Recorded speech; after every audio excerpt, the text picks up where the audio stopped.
দুর্গাপুজোর মুহূর্তে মা গৌরী দেবী স্মৃতির উদ্দেশ্যে এবং পণ্ডিত দীনদয়াল উপাধ্যায়ের জন্মদিবস উপলক্ষে পুরুলিয়ার ডাবুর বলরামপুরের নবকুণ্ঠ আশ্রমের আবাসিকদের বস্ত্র ও ফল মিষ্টান্ন বিতরণ করলেন বিজেপি নেতা গৌতম রায়, তার পরিবারের সদস্যরা এবং অন্যান্য ব্যক্তিবর্গ। গত 25 বছর ধরে অনুষ্ঠান করে আসছেন গৌতম রায় এবং তার পরিবার। এছাড়াও পুজোর দিনগুলোতে জেলার প্রত্যন্ত এলাকার দুস্থ ব্যক্তিদের নানাভাবে সহযোগিতা করে আসছেন তারা। এদিন আবাসনের ভেতরে পাকা রাস্তা সহ বিভিন্ন দাবি দেওয়া গৌতম রায়ের কাছে তুলে ধরেন আশ্রমের আবাসিকরা। দাবি পূরণের আশ্বাস দেন গৌতম রায়।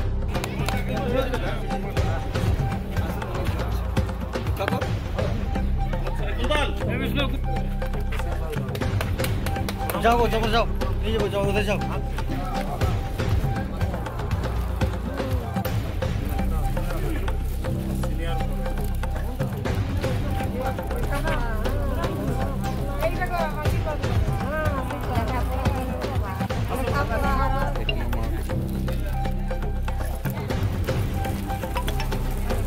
আমরা এই মানে আমাদের লেপ্রোসির জায়গা তো পুরুলিয়া, এরা সমাজ থেকে ব্রাত্য, তাই এই দুর্গাপূজার আনন্দ ভাগ করে নেওয়ার জন্য আমরা প্রায় 25 বছর ধরে, আজ 2000 সাল থেকে 2025 এদের নতুন বস্ত্র, খাদ্য সামগ্রী এইসব আমরা এনাদিকে উপহার দিয়ে থাকি। এবং এই বছর আমরা যেহেতু 25 বছর বলেছি যে ওনাদিকে নিয়ে এনারা দুর্গা প্রতিমা পরিদর্শন পর্যন্ত আমরা করাবো কিছু মানুষকে নিয়ে, এই আনন্দময়ীর আনন্দ যেন সবাই পায়, তাই আমরা এই আয়োজন করেছি। এবং এই মহালয়ার থেকে আমাদের কিন্তু এই সেবা পক্ষ প্রোগ্রাম চলছে।